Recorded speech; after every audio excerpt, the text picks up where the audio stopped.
감사 연곡의 박수 함께 올려드리겠습니다. 어느 주부가 정육점에서 돼지고기 1kg을 샀답니다. 집에 와서 이 봉지를 열어봤는데 이 고기 양이 아무리 봐도 평소보다 좀 작아 보였어요. 그래서 집에 있는 가정용 저울에다가 고기를 올려봤더니 1kg이라고 무게가 나오는 것이 아니라 910g이라고 나오는 겁니다. 그래서 이 주부가 다시 고기를 들고 정육점을 찾아가서 아무래도 정육점 저울에 문제가 있는 것 같다라고 따졌는데요. 이 정육점 사장님은 2년마다 이 구청에서 실시하는 저울 검사를 매번 받고 있기 때문에 우리 저울에 문제가 없다라고 말을 하면서 싸움이 벌어졌습니다. 우리의 실생활 속에서는요, 이 저울로 인해서 생기는 분쟁이 생각보다 많이 있는 편입니다. 그래서 이 저울 분쟁을 미연에 방지하고 또 저울에 대한 소비자들의 불신을 줄이기 위해서 이 산업통상자원부에서는 해마다 평범한 주부들로 구성되어 있는 계량 소비자 감시원을 위촉합니다. 그렇게 위촉된 계량 소비자 감시원들이 하는 일은 1kg짜리 저울추를 가지고 다니면서 불시에 저울이 있는 매장에 들어가서 그 저울 위에 추를 올려놓는 거예요. 그래서 이 정말로 저울에 1kg이 찍히는가를 검사하는 것이죠.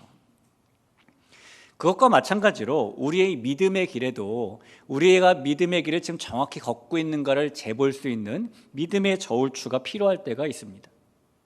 관습이 그렇다고, 전통이 그렇다고, 또 다수 의견이 그렇다고 무작정 고장난 저울을 가지고 재면 때로는 우리의 신앙의 모습이 올바르지 않게 지어질 수도 있기 때문이죠. 그럴 때 필요한 것이 한치의 오차도 없는 저울추를 사용하는 하나님의 저울이라는 것입니다. 그런 면에서 본다면 우리가 오늘까지 살펴보고 있는 야고보서의 말씀은 성도인 우리가 어떤 태도와 어떤 모습을 가져야 되는지, 하나님께서 창조하실 때 주셨던 그 목적을 따라 사는 것이 어떤 것인지를 알려주는 하나님의 저울과 같은 말씀이라고 볼 수가 있어요.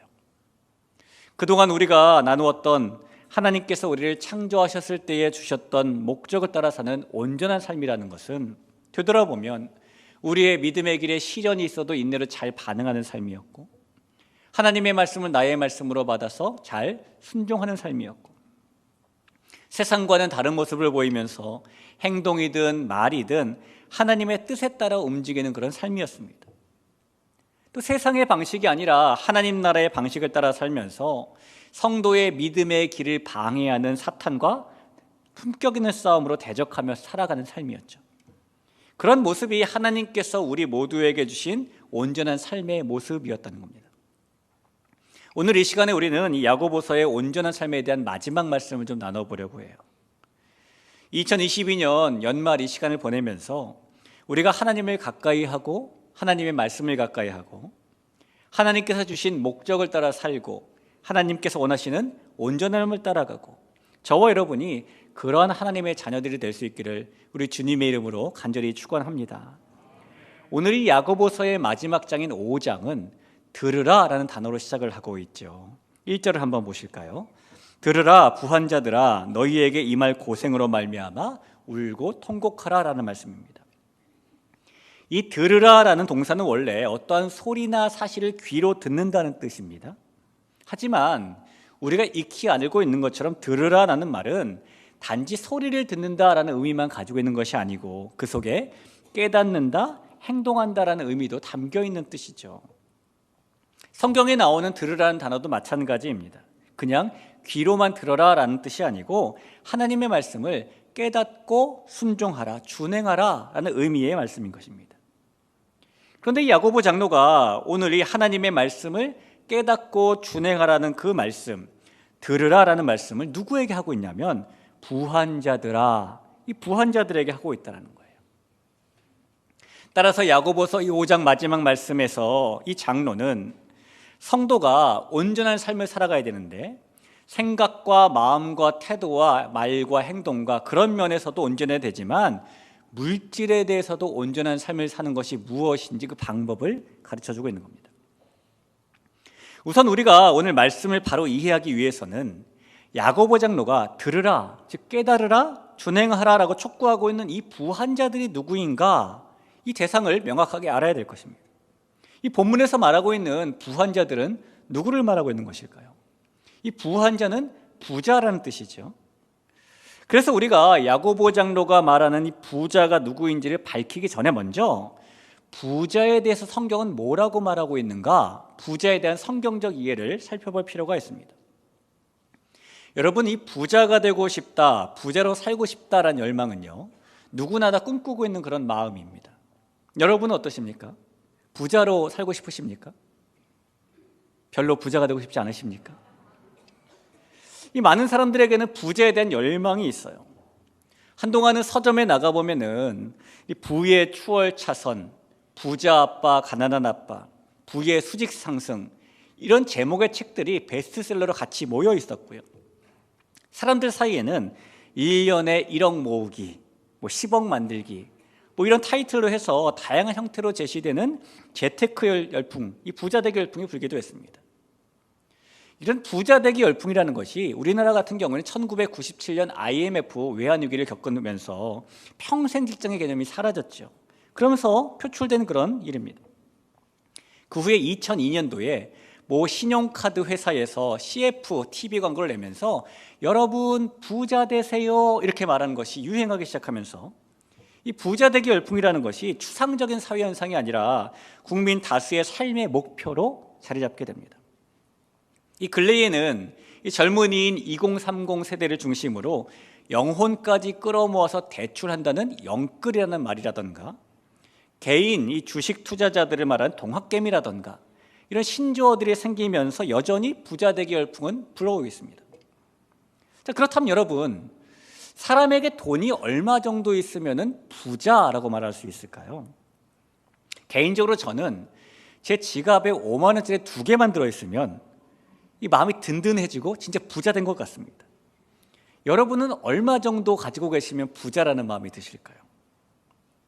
이 KB 금융지주경영연구소라는 곳에서는 매해 연말이 되면은 한국 부자 보고서라는 자료를 발표합니다.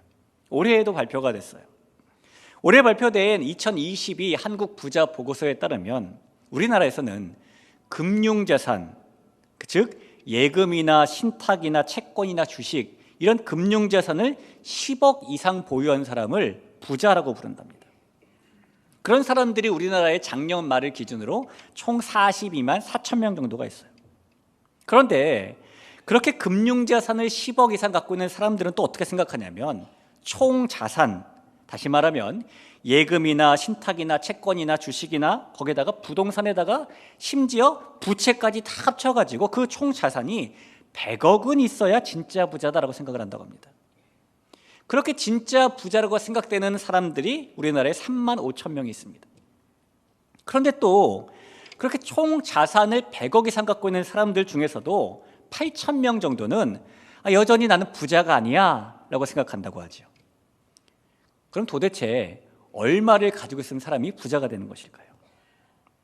사람들은 그렇게 부자 되기를 열망하고 부자로 살기를 간절히 바라는데, 그렇다면 부자에 대한 성경적인 설명과 성경적인 이해는 무엇입니까?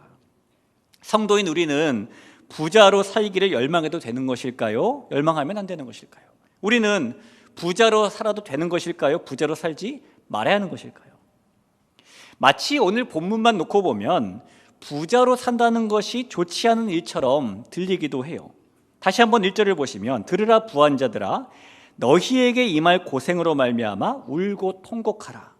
이 부자들에게는 울고 통곡할 정도의 고생이 임한다라고 말씀하고 있기 때문입니다.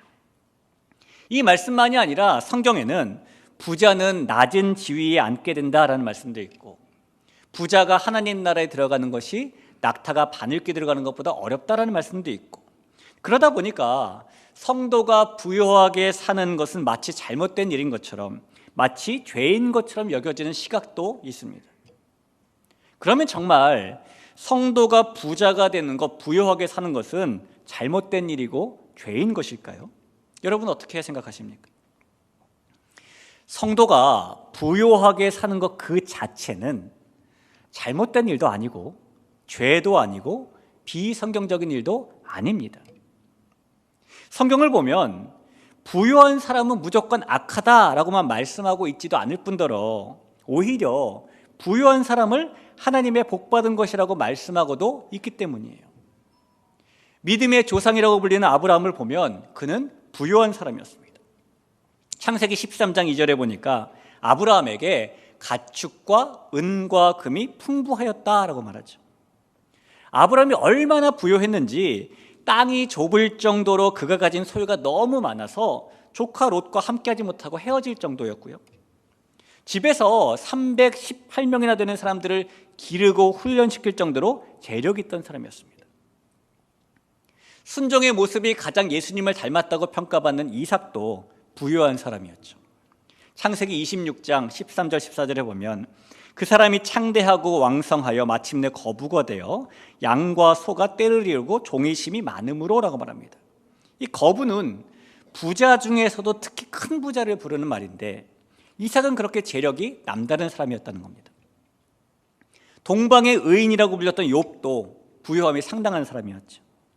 욥기 42장 12절에 보면 여호와께서 욥의 말년에 욥에게 처음보다 더 복을 주시니 그가 양 14,000과 낙타 6,000과 소 1,000결이와 암낙이 1,000을 두었고 라고 말합니다. 욥은 시련을 겪기 전에도 부자였지만 시련이 끝난 후에도 하나님께서 다시 돌려주신 재산을 보면 잃어버리기 전보다 2배나 많은 부유함을 가진 사람이었습니다. 뿐만 아니라 요셉도 다윗도 솔로몬도 예수님의 사역을 도왔던 수많은 귀부인들도 아리마대 요셉도 성경에 나오는 많은 하나님의 사람들 중에는 부유한 사람들이 있었어요. 따라서 부유한 사람들은 모두 악하거나 아니면 하나님께 복을 받지 않은 것이라고 평가할 수는 없는 겁니다. 또한 성도가 부유하게 되는 일 자체가 악한 일이 아닌 이유는 성경은 하나님께서는 사람에게 부유함을 주시는 분이라고 말씀하고 있기 때문이죠. 신명기 8장 18절입니다. 내 하나님 여호와를 기억하라. 그가 내게 재물 얻을 능력을 주셨습니다 라고 말합니다. 그렇기 때문에 성도가 부유하게 사는 것 그 자체는 문제가 되는 것도 아니고 잘못된 일도 아니고 악한 일도 아니고 비성경적인 일도 아닌 겁니다. 여러분이 성경에 나오는 수많은 하나님의 복받은 사람들, 아브라함처럼 이삭처럼 욥처럼 요셉처럼 다윗처럼 솔로몬처럼 하나님께서도 여기 앉아 계신 귀한 여러분에게 동일한 그런 능력 주시길 간절히 축복합니다. 이 부요함, 이 부자에 대한 성경적인 그런 이해에서 우리가 살펴본다면요, 오늘 1절에서 말씀하고 있는 울며 통곡할 정도의 고생을 만나게 될 부유한 자들은 단지 돈이 많은 모든 부자를 말하는 것은 아니에요.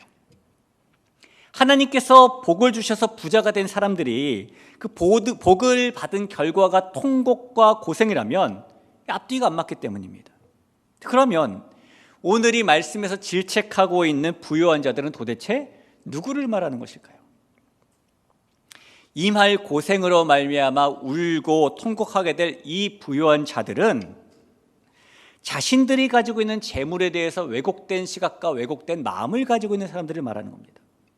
조금 더 쉽게 설명해 드리면 원래 모든 재물은 하나님의 것인데 하나님의 것이라고 생각하지 않는 사람들, 그래서 재물은 하나님께서 나에게 주신 것인데 하나님이 주신 것이라고 인정하지 않는 사람들, 그래서 재물의 주인이신 하나님을 섬기는 것이 아니라 재물 자체를 믿고 따르는 사람들, 그런 사람들을 울며 통곡할 정도의 이 고생을 만나게 될 부유한 자들이라고 야고보 장로는 말하고 있는 거예요.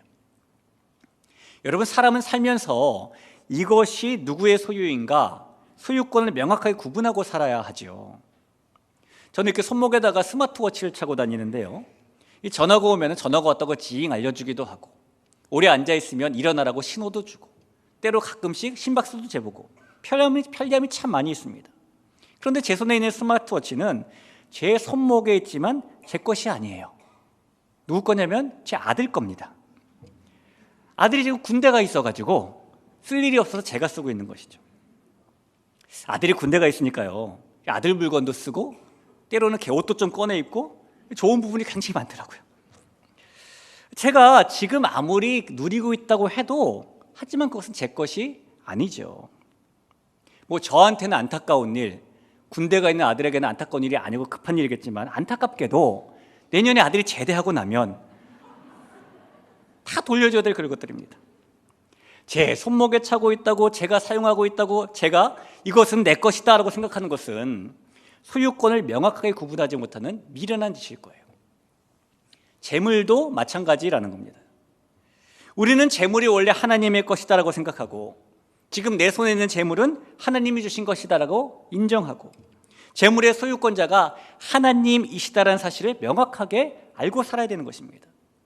그래야 하나님께서 우리에게 부요함을 주셨을 때에 그것을 내 것으로 착각하지 않고 내가 하나님의 것을 받았구나, 지금 내가 가지고 있지만 이것은 원래 하나님의 것이구나라는 청지기 의식으로 살 수 있기 때문이고요. 그래야 재산을 관리하는 사람으로서 관리하는 돈을 섬기는 것이 아니라 그 돈의 주인인 하나님을 섬기며 살 수 있기 때문입니다. 자, 그런데 사람은 가만히 보면은요, 아주 어렸을 때는 사람 때문에 웃는 일이 생기고 사람 때문에 우는 일이 생겨요. 그런데 어느 정도 나이가 들게 되면 때로는 돈 때문에 우는 일이 생기고 돈 때문에 웃는 일이 생기더라고요. 그러다 보니까 이제는 나를 웃기기도 하고 울리기도 하고 나에게 감동을 주기도 하고 내 마음을 쥐락펴락하기도 하는 그 물질을 믿고 물질을 따르며 살게 되기도 합니다. 그리고 그렇게 물질을 믿고 사는 사람들은 자기가 가진 것의 소유권자가 하나님이시다라는 사실을 까맣게 잊어버리고 살기도 하는 것입니다. 이 야고보 장로는 그렇게 재물의 원래 소유권자가 하나님이시다라는 것을 잊고 사는 부요한 사람들은 이 말 고생으로 말미암아 울고 통곡할 일을 만나게 된다라고 경고하고 있는 것이죠. 1923년 시카고 에드워드 비치 호텔에서 미국의 7명 부자들이 모이는 모임이 있었습니다. 이 7명의 가지고 있는 전 재산을 다 합치면은요, 그 당시 미국의 국고 전체보다 더 많을 정도로 이들은 미국에서 내노라는 부자였어요. 그래서 그 모임의 이름을 이 마치 손만 대면 모든 것을 금으로 바꾼다라는 전설의 왕 마이더스 왕의 이름을 따서 마이더스 모임이라고 불렀습니다.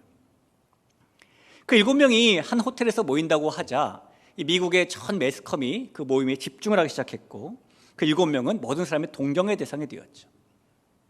그런데 여러분, 그로부터 25년이 지난 후 1950년대에 이 7명이 어떻게 되었나를 확인해 보면은, 당시에 철강회사 사장이었던 찰스 샤브와 농산물 수입업자였던 아더 쿼러는 아무것도 남기지 못하고 가난하게 죽었습니다.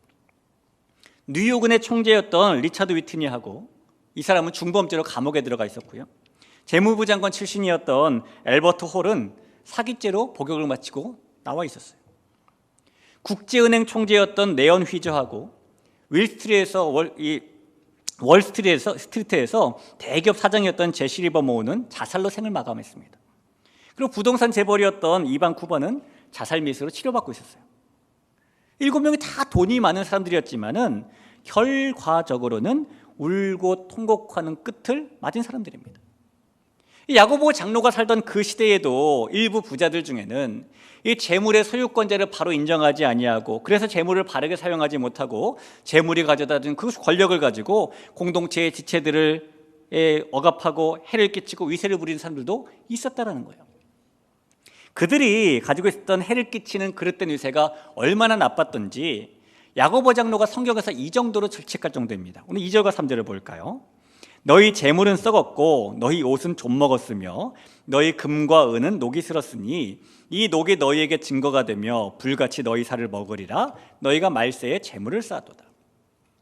여러분, 이 말씀에서 썩었고 좀 먹었으며 녹이 슬었다라는 표현은 이 원어 성경을 보면 완료라는 시제로 쓰여 있어요. 그래서 이 말씀의 좀 더 정확한 뉘앙스는 너희 재물은 완전히 썩어버렸고 너희 옷은 완전히 좀 먹었고 너희의 금과 은은 완전히 녹이 슬어버렸다라는 의미입니다. 아니, 그래도 조금이라도 썩지 않은 부분이 남아있어야 썩은 부분을 잘라내고서라도 나머지 썩지 않은 부분을 가지고 희망을 가지게 되는 것이고, 조금이라도 좀 먹지 않은 부분이 남아있어야 좀 먹은 부분을 잘라내고서라도 나머지 좀 먹지 않은 부분을 사용할 수 있는 기대가 있는 것이고, 조금이라도 녹슬지 않은 부분이 남아있어야 녹슨 부분을 떼어버리고 나머지 녹슬지 않은 부분을 가치 있게 바꿀 수 있는 것인데, 야고보 장로는 이 부자들에게 너희의 재물이 조금도 성한 부분이 없이 완전히 썩어버렸고 너희의 화려한 옷은 작은 부분 남김없이 완전히 좀먹어버렸고 너희의 금과 은은 어디에도 쓸 수 없을 정도로 완전히 녹슬어버렸다. 그래서 너희가 아무리 부유해도 너희에겐 소망이 보이지 않는다. 너희에겐 조금의 선도 보이지 않는다라고 질책하는 겁니다. 그렇게 질책할 정도로 당시 일부 부유한 사람들 중에는 이 재물에 대한 그릇된 시각을 가진 사람들이 있었다라는 겁니다. 그리고 그런 사람들이 야고보 장로가 말하는 임할 고생으로 울고 통곡하게 될 부유한 사람들이에요. 사랑하는 성도 여러분, 우리가 똑같은 재물을 가지고 있다 할지라도 어떠한 사람의 재물은 소망이 있고 가치 있고 복을 받은 재물이 되기도 하지만 또 어떤 사람의 재물은 썩었고 좀먹었고 녹슬은 독을 품은 재물이 될 수도 있습니다. 그리고 그 차이는 우리가 재물에 대해서 어떠한 시각을 가지느냐, 어떠한 마음을 가지느냐에 따라서 달라지는 것이죠. 하나님의 성도로서 온전한 삶을 살아내야 될 우리는 재물에 대해서도 우리의 생각과 마음과 이 말과 행동과 태도에 대해서만이 아니라 우리의 재물에 대해서도 온전한 시각과 온전한 마음을 가지고 살아야 됩니다. 왜냐하면 세상이 재는 저울과 하나님이 측량하는 저울은 다르기 때문이에요. 세상의 저울은 많고 적음을 재는 저울입니다. 하지만 하나님의 저울은 많고 적음을 재는 저울이 아니에요. 누가복음 21장 1절부터 3절에 이런 말씀이 있습니다. 예수께서 눈을 들어 부자들이 헌금하며 헌금 넣는 것을 보시고 또 어떤 가난한 과부가 2렙돈 넣는 것을 보시고 이르시되 내가 참으로 너에게 말하노니 이 가난한 과부가 다른 모든 사람보다 많이 넣었도다 라고 말합니다. 예수님께서 십자가를 지시기 며칠 전에 예루살렘 성전을 방문하셨어요. 마침 그때는 6월절이 가까운 때였기 때문에 이 절기를 맞아 예루살렘에 찾아온 각 지방의 많은 사람들이 성전에 와서 헌금을 했습니다.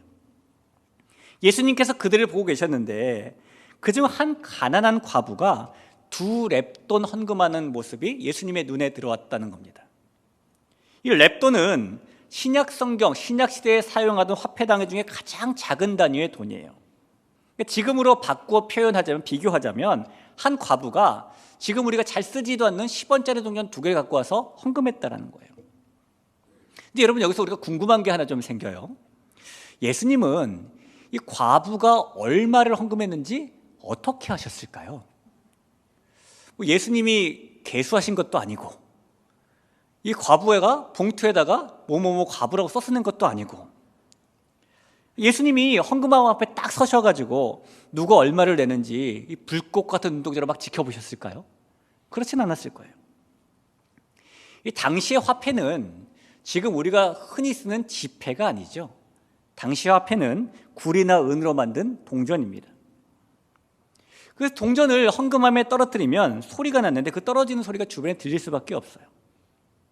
그리고 동전들은 가벼운 것이 단위가 낮았고 무거운 것이 단위가 높았어요. 동전이 떨어지는 소리를 들으면 아, 무거운 게 떨어졌구나, 가벼운 게 떨어졌구나라고 사람들은 알 수 있었습니다.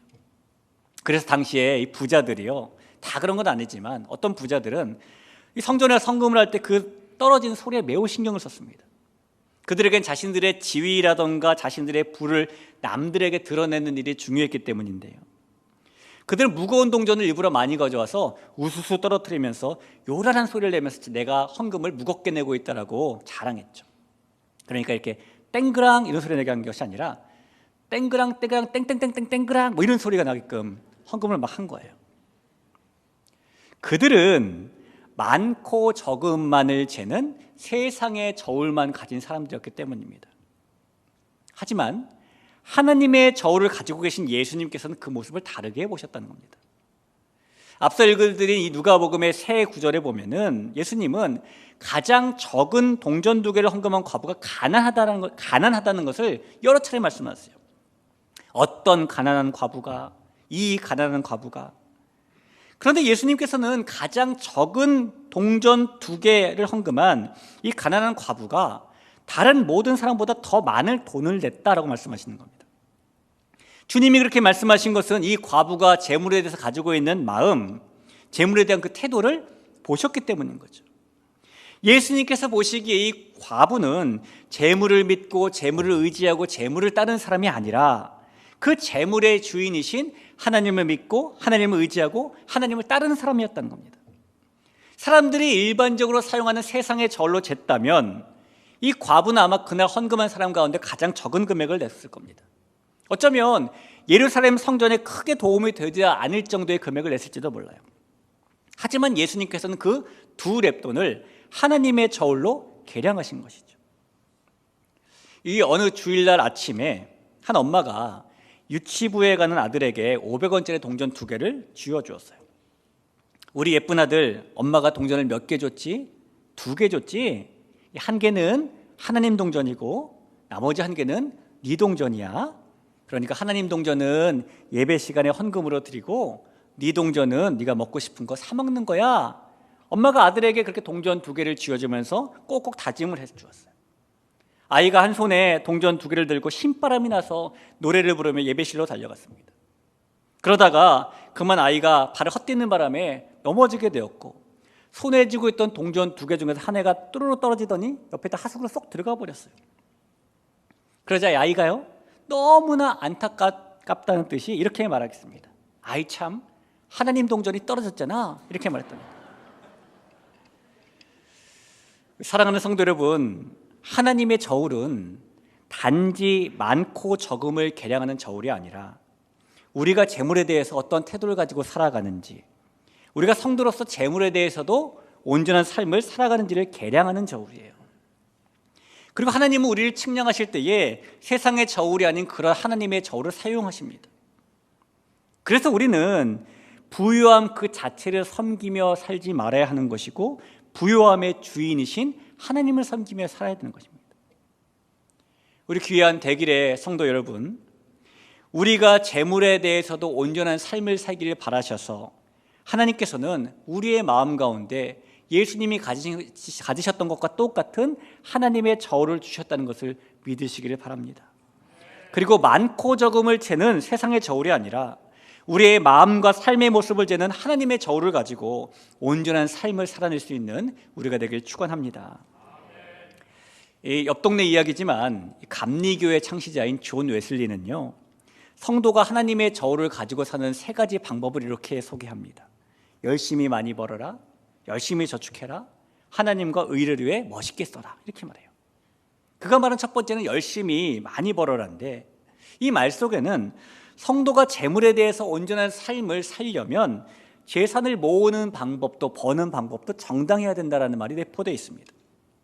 오늘 4절에 보면 보라 너희 밭에서 추수한 품꾼에게 주지 아니한 삭시 소리 지르며 그 추수한 자의 우는 소리가 만군의 주의 귀에 들렸느니라 라고 말하죠. 자신의 것을 더 남겨보겠다고 일꾼에게 제대로 된 품삯을 주지 않은, 그래서 부당하게 재물을 모은 그 사람의 그 일이 억울함을 당한 일꾼들의 울부짖음으로 하나님의 귀에 들린다라는 것입니다. 오늘 7절에도 보면 그러므로 형제들아 주께서 강림하시기까지 길이 참으라. 보라 농부가 땅에서 나는 귀한 열매를 바라고 길이 참아 이른 비와 늦은 비를 기다리나니 라고 말합니다. 누구나 재물을 모아 부유해지고 싶어 하지만 농부가 이른 비와 늦은 비를 통해서 열매를 얻게 되는 것처럼 그 과정과 수단도 정당해야 된다고 말하는 겁니다. 웨슬리가 말한 두 번째 방법은 열심히 저축하라죠. 역시 정당한 방법으로 재물을 모으라라는 것인데 부정하거나 비윤리적인 방법이 아니라면 돈을 모아두는 것도 필요하다는 것입니다. 제가 이 저축에 대해서 기가 막힌 글귀를 하나 읽었는데요, 소개해드리고 싶어요. 저축하는 방법, 한 문장으로 써 있더라고요. 내일 할 일을 오늘 하고 오늘 먹을 것을 내일 먹는다. 이러면 저축이 된답니다. 열심히 저축하면 된대요. 자, 그리고 웨슬리가 소개하는 3번째 방법은 그렇게 정당하게 벌고 정당하게 모은 돈을 하나님과 의를 위해 멋있게 쓰라는 겁니다. 5절에 보니까 너희가 땅에서 사치하고 방종하여 살육의 날에 너희 마음을 살찌게 했도다라는 말씀이 있는데요, 이 말씀은 사치라는 말의 원래 의미는 우리의 육체의 힘과 영혼의 힘을 파괴시키고 무기력하게 만드는 일들이라는 그런 뜻입니다. 또 방종이라는 말은 이 성적인 타락과 연결된 말인데요, 그러니 아무리 돈을 정당하게 벌었다고 해도 그렇게 육체와 영혼을 파괴시키고 또 쾌락과 방탕을 위해서 사용하는 것은, 그렇게 쓰는 것은 죄다, 악한 것이다라고 말하는 것이죠. 그래서 재물을 벌고 모으는 일도 중요하지만 쓰는 것도 중요한데, 웨슬리는 말하기를 그의 신앙이 얼마만큼 성장하고 있는가는 그가 물질을 어떻게 사용하고 있는가와 비례한다라고 말하기도 했습니다. 이 마태복음에서 예수님께서 해주신 달란트 비유도 보면 한 주인이 5달란트, 2달란트, 1달란트를 종들에게 맡기고 갔다가 돌아와서 계수하잖아요. 그때에 1달란트 받았던 종은 땅에다 잘 묻어두었다가 그대로 가져서 주인께 내보였습니다. 그 경우를 보면 주인이 이 종이 얼마를 남겼느냐를 중요하게 여기지 않았고요, 그것을 어떻게 잘 사용했느냐를 중요하게 보고 상급을 판가름했습니다. 사랑하는 대길의 성도 여러분, 우리가 하나님의 저울을 가지고 산다면 우리는 재물을 버는 일이나 모으는 일이나 사용하는 일이나 우리는 그 재물에 대해서 온전한 삶을 살아낼 수 있습니다. 우리가 하나님께서 주신 창조의 목적을 따라 살되 우리의 마음이나 말이나 태도나 생각이나 행동이나 뿐만 아니라 이 물질에도 하나님께서 원하시는 온전한 삶을 드러내는 그런 축복의 통로가 될 수 있기를 간절히 축복합니다. 이 많은 경제 전문가들이 연말이 되니까 내년의 경제 상황에 대해서 예측을 하더라고요. 내년에는 경제 침체가 지속될 것이고 우리나라의 경제 성장률이 둔화될 것이고 물가 상승률은 오르게 될 것이고 그래서 인플레이션이 올 것이다. 전망이 별로 좋지 않다고 예측을 하더라고요. 전문가들이 조언을 하기를 살고 있는 집을 작은 집으로 옮겨라, 소비를 줄여라, 투자를 해라, 저축을 해라, 이렇게 말을 합니다. 오늘 저는 여러분에게 우리의 경제 전망이 좋을 때나 나쁠 때나 재물에 대해서 한결같이 자족하며 살아갈 수 있는 또 다른 방법을 하나 알려드리고 싶어요. 그 방법은 우리가 하나님의 저울을 가지고 모든 것을 하나님의 것으로 여기며 살아가는 겁니다. 그러면 그 저울 위에 올려놓을 재물은 하나님이 책임져 주시는 것이죠. 사랑하는 성도 여러분, 하나님의 저울을 가지고 살아가실 수 있기를 축원합니다. 그것이 재물에 대한 성도의 올바른 삶의 모습이고 온전한 삶의 모습이고, 그런 성도가 하나님께서 말씀하신 대로 우리에게 재물 얻을 능력 주셨다는 분이 하나님이시다라는 것을 기억하는 성도인 줄로 믿습니다. 이 세상에는요, 우리의 인생이나 우리의 영혼을 기댈 만한 그 어떤 것도 있지 않습니다. 오직 영원하신 창조주 하나님만이 우리의 의지가 되시고 믿을 대상이 되시죠. 우리의 힘이 되십니다. 그 사실을 믿고 하나님이 주신 온전한 삶을 살아갈 수 있는 우리 대길의 모두 가족 될 수 있기를 간절히 축복합니다. 우리 그런 마음 가지고 같이 한번 찬양하며 나아가죠. 내가 주인 삼은 모든 것 내려놓고 고백합니다.